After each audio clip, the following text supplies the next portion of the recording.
Semangat pagi, Assalamualaikum warahmatullahi wabarakatuh. Ketemu lagi dengan saya Ratri Paramita Laksmi dalam mata kuliah Akuntansi Manajerial. Ini adalah pertemuan kelima. Kita akan membahas mengenai harga pokok produk.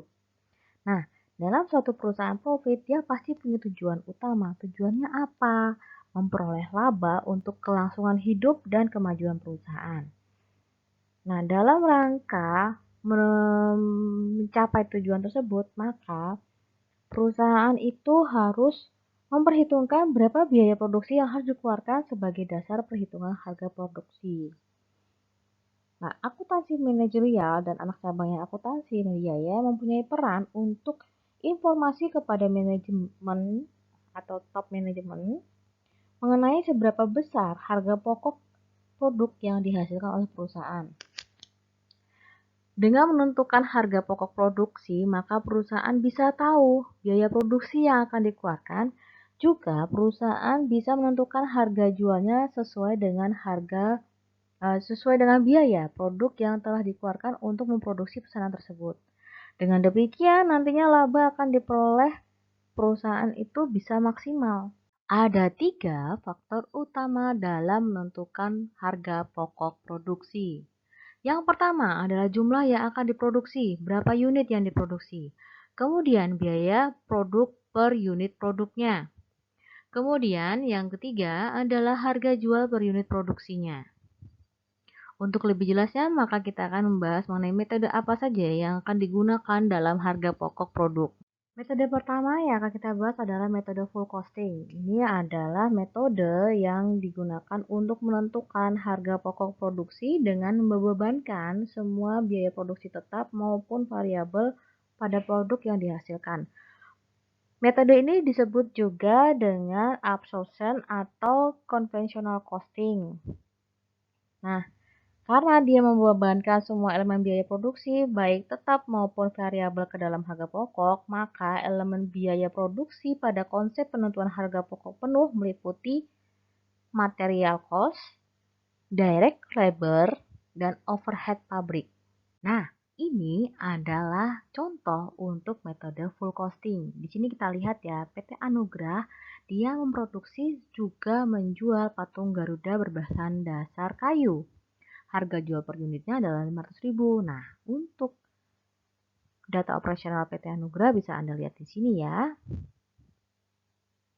Dari data tadi, kita bisa melihat production cost berdasarkan absorption costing itu adalah Rp110.000 ditambah dengan Rp60.000 ditambah lagi dengan Rp30.000 ditambah dengan 12 juta per 100 unit, maka dia jadinya Rp320.000. Sedangkan untuk laporan laba rugi berdasarkan absorption costing bisa dilihat seperti itu ya.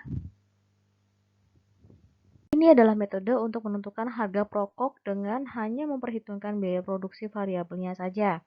Kalkulasi variabel costing itu adalah pengorbanan sumber daya untuk menghasilkan barang atau jasa di mana dia hanya diperhitungkan biaya variabelnya aja, kemudian yang itu terdiri dari biaya bahan langsung atau material, berhubungan dengan volume kegiatan produksi, maka disebut kalkulasi biaya produksi langsung atau direct costing.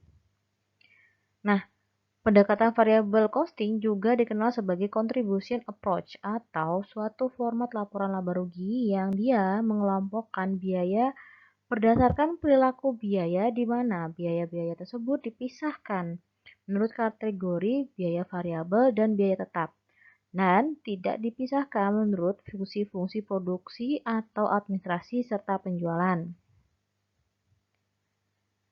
Pendekatan ini juga dikenal sebagai direct costing approach karena biaya variabel yang menjadi harga pokok dalam perhitungannya terdiri dari biaya-biaya langsung.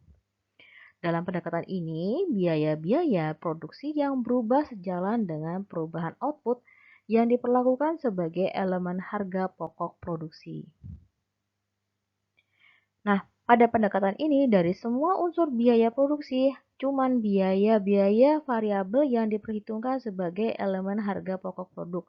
Maka, pendekatan variable costing bagi manajemen lebih diutamakan sebagai alat perencanaan dan pengambilan keputusan jangka pendek, yang keputusan ini tidak mengharuskan untuk pertimbangan tentang biaya-biaya non-produksi. Dalam arus variable costing, elemen periodik terdiri dari biaya overhead tetap ditambah biaya administrasi dan penjualan. Elemen harga pokok produknya cuma terdiri dari komponen biaya overhead variabel juga biaya bahan baku sama direct labor atau tenaga kerja langsung, dan tidak termasuk biaya overhead tetap.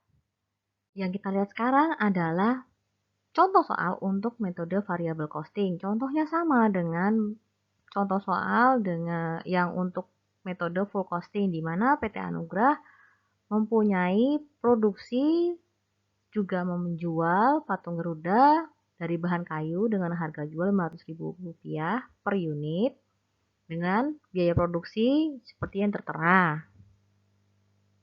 Berdasarkan data yang tadi, maka production cost-nya adalah Rp200.000 dan laporan laba rugi berdasarkan variable costing bisa dilihat di sini ya.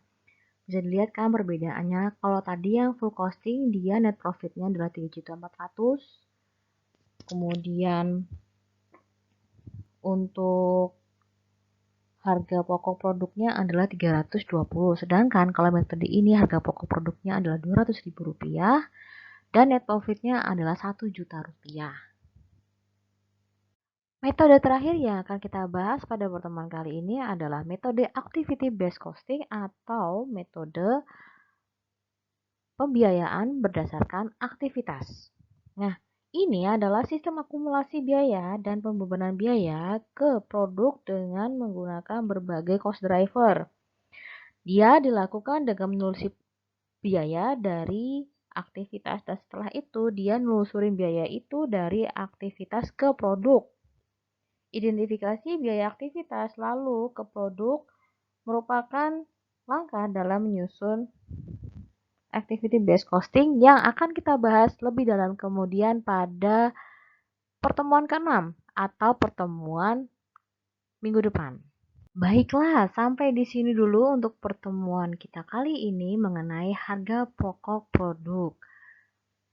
Terima kasih sudah meluangkan waktu untuk melihat dan mendengarkan video ini. Matur nuwun, kamsahamnida. See you next week. Assalamualaikum warahmatullahi wabarakatuh.